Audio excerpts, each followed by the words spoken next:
everyone, it's Marie here, and I'm back today with a 12 by 12 process. This one is for the Scrappy Youtubers Lift-a-Thon. So this Lift-a-Thon has been going on for over a month now. We're into the last few days, and all of us Scrappy Youtubers were put in order, and we're each lifting the person before us. It's my turn to lift Suzanna Lee. So you can see Suzanna's layout there at the top right hand corner of the screen, and I'm using that cut file there from Peartree Cutfiles. That's one of the Pearscription files from the subscription, the monthly subscription. So I must mention this does count as an advertisement because Peartree Cutfiles is my little company, so I must just mention that before we keep going. So I loved this layout of Suzanna's. I like the simplicity of it. I love the bright colours.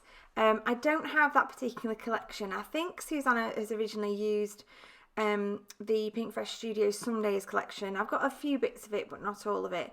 And she's also used a cut file on there. So I decided to use our banner cut file, but I decided to use the Vanilla Studio Daydream collection. Haven't used this collection as much as I thought I had. I've got quite a lot of it left. So I thought I'd use it for this. It's got a similar sort of pastel-y, flowery colours. And I thought it would just work really, really well. I am backing some of the flowers with the yellow stripy paper and the pink hearts paper. I don't back the flowers in the, not the flowers, I don't back the leaves in the end. I decided to leave those just plain. Suzanna's cut file there is cut out of patterned paper. I decided to just cut mine out of white card. I love my cut files out of white cardstock, and to just back certain parts of it instead. So the picture that I'm scrapbooking is just off camera at the top there. It's a picture of my two dogs. Now the dog on the left is called Millie. She's about 13 now. The dog on the right is Bella. She's our new pup. She's about a year and a half. Bella is my best friend. She's been absolutely amazing to have around while I've been at home. I know many of us have been at home in lockdown, but I've been at home for other reasons. So she's been amazing company, and I just wanted to document this moment. Now, they don't not get on, Millie and Bella, but they're not the best of friends. They do. Bella wants to play, Millie wants to sleep, as it goes from the younger dogs and older dogs. So every so often they will cuddle up together, and I caught them this one day snuggled up on one of the beds together, and I had to get in there really quickly with my camera before they moved, because they never stay put. Once they've seen me, they move. But yeah, I just had to get in there and snap this picture. So Suzanna has got a cat as her main picture on there, and I've got my dogs instead. So I'm using Distress Oxides to stamp with, and a pack of Ellie Studio stamps. Now these are the Jane alphabet, so I've got the medium and the small sets. I have also got the large set. I've decided to use the medium and the small, and a whole range, like a rainbow of colours for my title, which is going to be Best Furry Friends Sometimes.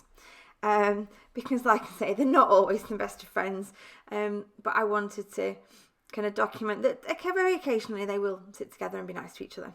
I love this rainbow effect on the title, so I'm just taking it very steadily, one letter at a time, and stamping it on. I do not do enough stamping onto my layouts. I love this lift because Suzanna stamped her original title there. Her title was Floofer, I think that's what it is, and I decided obviously to do a different title, but loved the idea of having a stamped title.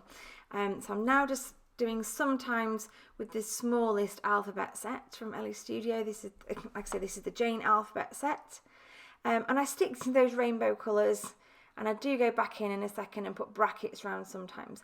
Off camera, just as I'm finishing off, I've realised that the pink is too pink for the colours in the Daydream collection. So what I do is I take the same stamp again and I stamp over it with that second colour, that peachy colour, and it really just tones down the pink and makes it match so much better with the colours on the layout. So just found this pink paper here that I'm going to map my photograph on. And now I'm just going to start having a play with the ephemera and bits and pieces. I want to try and get those two sections, that one at the top like the original and one down at the bottom as well. So I've cut that label in half from the cut apart sheet. I love that little stripy frame, so that's going to tuck in there behind my photograph just to give an extra layer.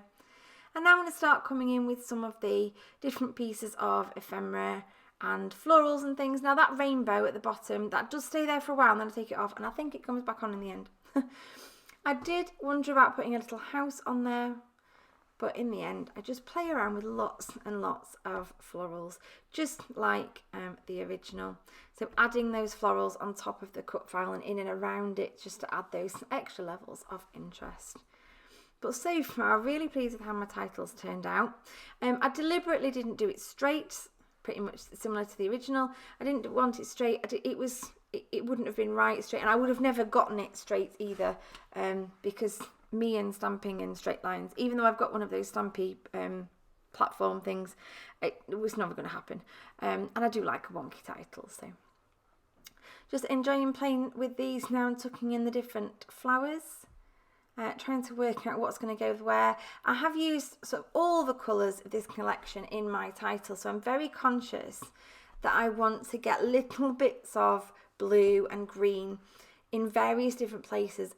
I have a tendency when I scrap to stick to a very, not monochromatic, but I'll stick to 2 or 3 colours.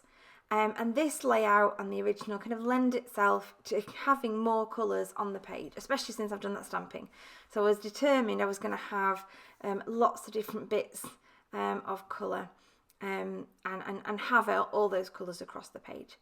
So I'm just adhering my bits and pieces now. Some of them are going down with wet glue, so they go flat to the page. Some of them I'm propping up on either adhesive foam. I've got foam tape and I've got foam squares as well, so just a variety of different ways just to get those slight variances in height, and because I don't want it all to be flat to the page, I think dimension, just even through a little bit of foam, I think dimension really can make a big difference. So just using double-sided sticky to put my photo cluster together, and I'm just going to grab some bits of foam now.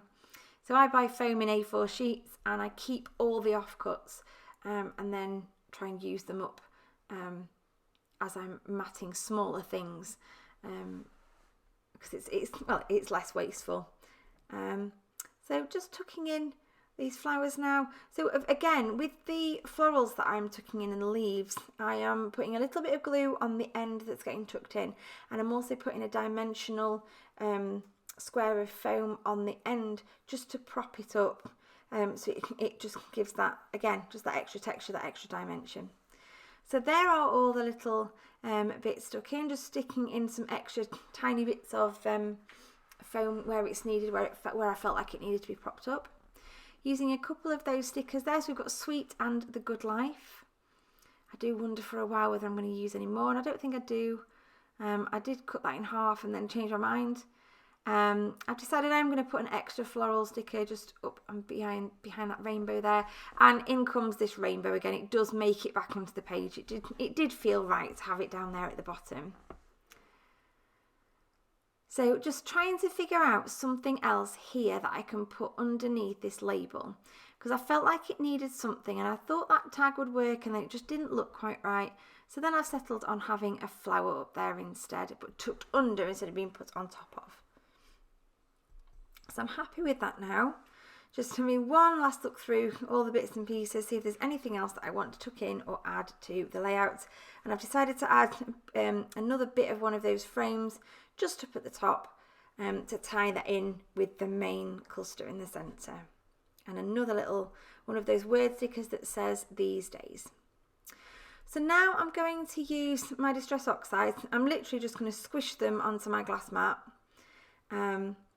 And add the tiniest bit of water and just do some flicks in each colour in a sort of opposite diagonal to the rest of the layout, if you like.